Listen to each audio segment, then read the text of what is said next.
Alright, hello everyone, welcome back. Today, we have the new chapter for Boruto 2 Blue Vortex, chapter 29, Pest Control.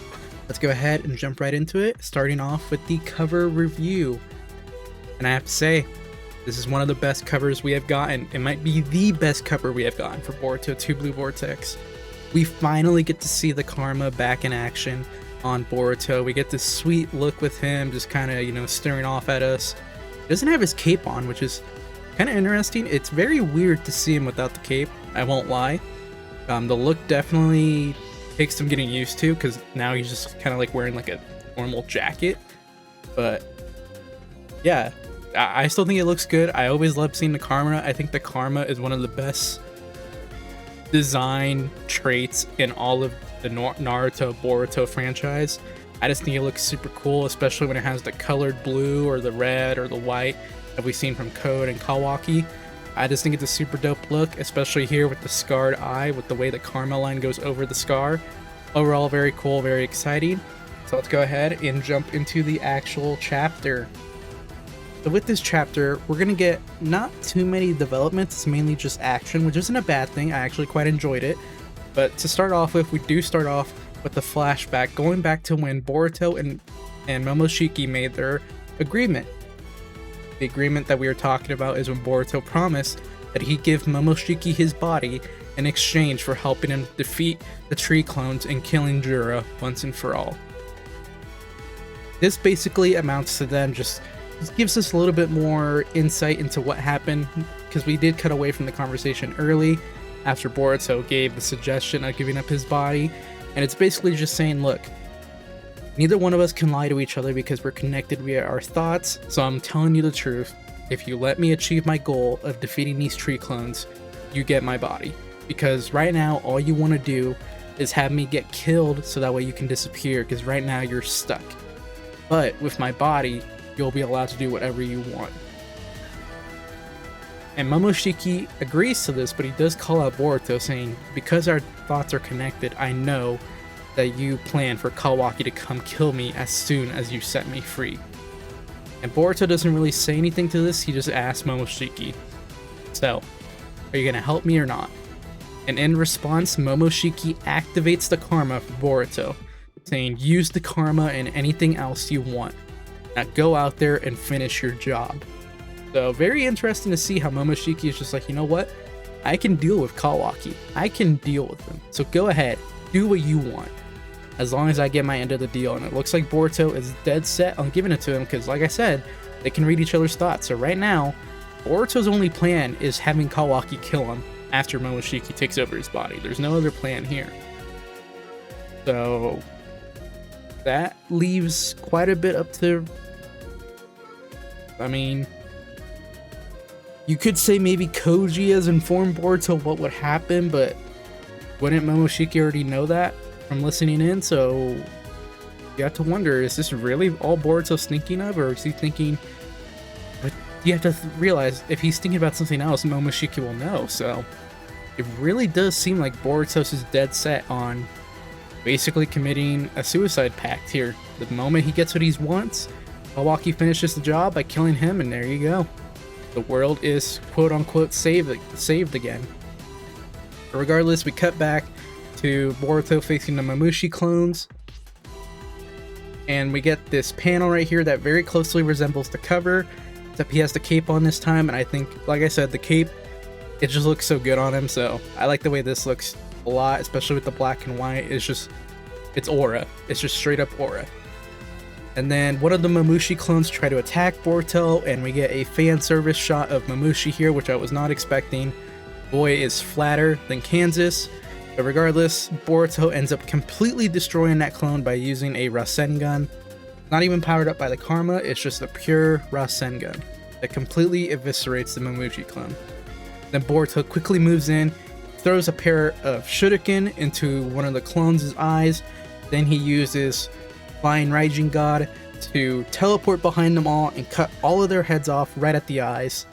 And this is just super dope to see Boruto just dominating these clones like this. Like, yes, I know these clones are technically a little bit weaker because they're in numbers, which means their intelligence and stuff is lower, but Still, to see Boruto just handle these clones like this is very satisfying to see. And then we get an amazing reveal here that really emphasizes that Momoshiki meant it when he said, use the karma and anything else you want to deal with these clones. Because Shikamaru alerts Boruto to more Mamushi clones near him, and Boruto activates the Byakugan. Not the Jogan, the Byakugan. Yes, it would have been cool to see the Jogan, but who knows, maybe it got retconned, maybe it's no longer going to be a thing, or maybe they're still saving it for something. We haven't really seen any other hints of it in the manga.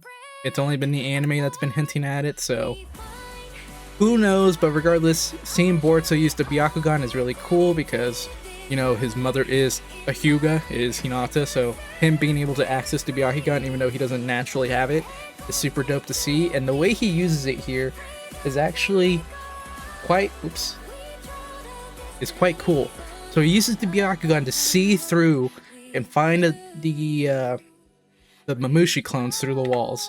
And once he realizes where they are, he uses the Uchiha Shuriken Jutsu, which, if you remember those scenes of Sasuke and Itachi doing it, where they would use kunais and shurikens and use them to bounce off of each other to hit targets that they normally couldn't, Boruto uses this exact same jutsu to bounce a shuriken around a corner, sticks it into the back of one of the Mamushi clones that he saw with the Byakugan, uses the flying Raijin jutsu to teleport to them, and immediately upon arriving on top of them, drops a massive Rasengan right on top of their heads.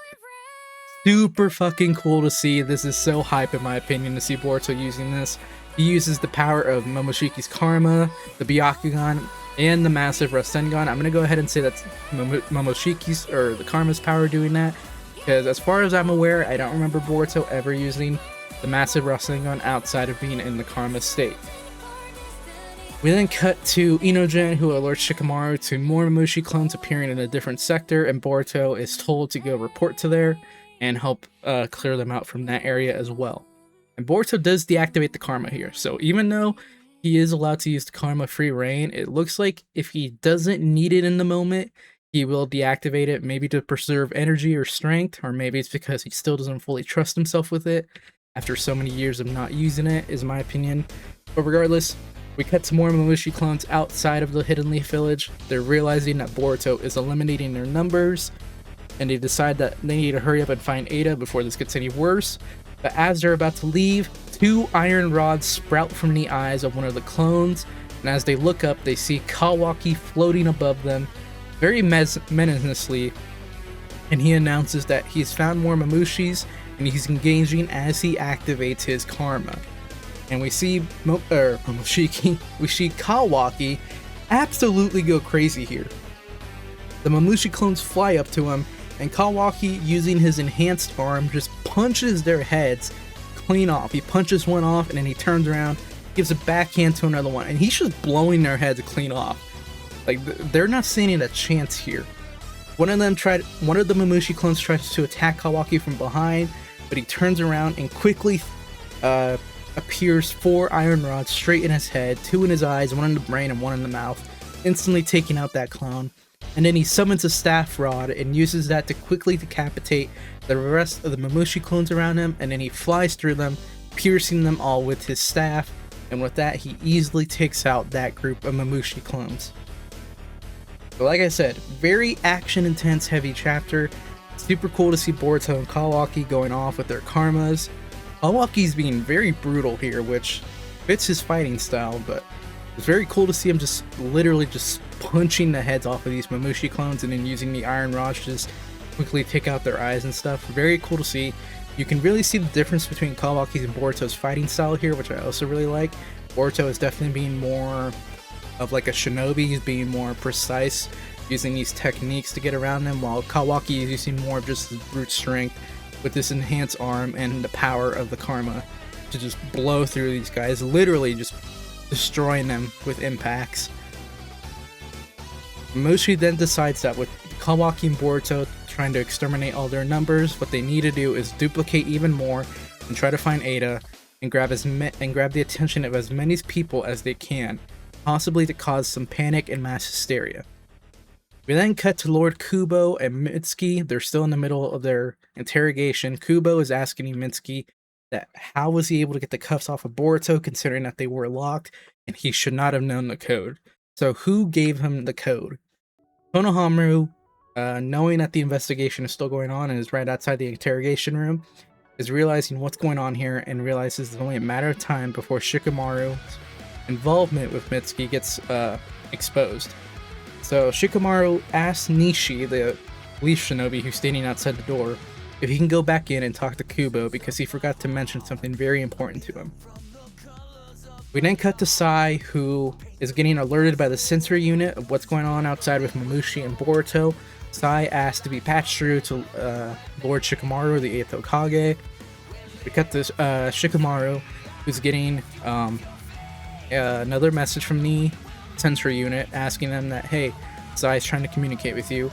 Shikamaru lets Inojin know what's going on, so that way Inojin can also link into this conversation and be able to hear what Sai is saying, but also prevent Sai from being able to pick up what Shikamaru is saying to Inojin and Koji and the rest of them. So they basically quickly break down the situation, and Shikamaru tells Sai, hey, if Mitsuki's still being interrogated, let Mitsuki be released in case things escalate. And Sai says Kubo won't be pleased by this, and Shikamaru says doesn't matter, Hokage's orders, and this is a state of emergency. We then see that the Mamushi clones are starting to appear all around the Leaf Village, attracting more attention from all the civilians, and Inojin is freaking out because they have now multiplied up to at least 50 of Mamushi's clones are around the Leaf Village now. And now Team 10 has picked up and seen and heard some of the commotion caused by the Mamushi clones. As Shikadai and Himawari and why can I not remember her name? Chocho. I don't know why I cannot remember that. Chocho all proceed to move out. Shikamaru tells Boruto about where Team 10 is heading, and so that way he can head there and meet up with them to help them beat this new group of Mamushi clones. Konohamaru finally walks into the interrogation with Kobu and Mitsuki, and he tells them, look, I forgot to tell you this earlier, apologies. It's actually embarrassing for me to say this, but those handcuffs that were on Boruto, I never actually set the code. Kobu is just aghast. He's like, what? You can see here, he just looks extremely surprised up in the top right panel. He has that look of like, are you really that dumb? And Mitsuki's just kind of staring at him, wondering what Konohamaru is doing. And Konohamaru just continues to explain to Mitsuki that he has to do this because if Kobu keeps pressing, he's going to end up finding out that Lord 8 gave you the code. And if that comes to light, Shikamaru might be removed from Hokage. And right now, Shikamaru is the Hokage that the Hidden Leaf Village needs. Sai, meanwhile, is just staring. He's just staring at Konohamaru. I still believe Sai has a way of being able to tell that Konohamaru and Mitsuki are on a different mind communication than the rest of them that's not from the sensory unit. The fact that Sai knows something's going on here. We know that Sai is too good at this. He's part of the Anbu. He's part of Danzo's Anbu. He knows there's something up with some of these people. So I'm waiting for that dice to fall for it to be revealed that Sai either knows exactly what's going on, has been able to intercept the communication from Inojin for a while now, or he just has natural intuition here. And Kobu calls out Konohamaru on his bluff, saying that you've proven quite inept at even lying, and he knows that Konohamaru is trying to protect someone. And because of that, Kobu has decided it's time to interrogate the Hokage. Summon Shikamaru here immediately. Cut back outside to the clones. They got about 70 people in the Hidden Leaf Village watching them right now. And as they're about to go find Ada, because she's not in the current area, Himawari jumps in using her new nine-tailed powers here. As you can kind of tell by the marks on her cheek, they are extended out, and her hair is kind of flowing out in the nine-tail state, kind of how Naruto's mother would do. And in this next panel here, you can even see more of the Nine Tails power. You can kind of see it in Himawari's face. She's got like the eyeshadow, the marks, even her hands kind of have like claws where her nails should be. So she's definitely channeling some of the power. And then we get to see a new jutsu from Shikadai, Net Shadow Paralysis Jutsu. As you see here in his bottom panel, he's actually separated from the shadows. The shadows aren't connected to him. You can see this one down here looks like it might still be connected to him, but the rest of them right here, they're completely separate. But yet they're still moving on their own. And he manages to catch all 4 of the Mamushi clones. And he pulls them in. So he's basically found a way to use the paralysis jutsu without needing the shadows to be connected, which is actually very huge. It's a very big upgrade to the shadow technique. And with them on the ground stuck, Chocho proceeds to use her giant hand to completely obliterate the bodies. And with this, Inogen celebrates, saying that they're on a roll, but Koji just stays silent. The look of despair or anxiety, I would say, kind of being shown here in this final panel. And that is how the chapter ends. So very abrupt ending in my opinion. Usually the 2 Blue Vortex manga has been very good at ending at good places for most of these chapters. This is one of the first ones where I feel like the ending kind of came out of nowhere. But it's obviously very much setting up. We're about to see a moment here that Koji has seen. And whether or not it turns out good or bad, someone here is going to probably be in immense danger. Maybe it's Shikamaru, what's going on with Kobu. Maybe he's about to be exposed. Maybe Himawari is about to get hurt here, or Shikadai or Chocho. So, very interesting to see what's going on here. Overall though, they are definitely on a good point here, but as most of you all know in the stories, whenever the heroes are on a roll, they're usually doing that before some big disaster strikes. So what exactly could be happening here, I don't know. But overall, I really like this chapter. It was extremely cool to see Boruto and Kawaki using their karma and seeing the difference between their abilities and how they fight. Especially Boruto, it's been so long since we've seen him use the karma. And with his new design, it just looks so cool with the karma, man. Like I said earlier, I always thought the karma was a super dope design. I think it's one of the best designs in the Naruto franchise in general. It just makes any character look cool, and Boruto with his teenager look, and then the karma on top of it, bro just looks badass. And then Kawaki, of course, he always looks better with his karma because I feel like his character was designed with the karma always intended to be on him. So his design to me always looks a little empty without the karma. The karma kind of completes him, which I know is very fucked up to say considering how his story has gone, to say that the karma completes him. But I think that's very interesting to think, considering how Kawaki's story is, that without the karma, Kawaki doesn't feel like Kawaki to me. And he had that kind of revelation at one point, pre time skip before he had his karma, or after he lost his karma. So very interesting to see. It kind of seems like Mamushi doesn't really have much to do here. I mean, he's kind of getting manhandled, even with all of his clones.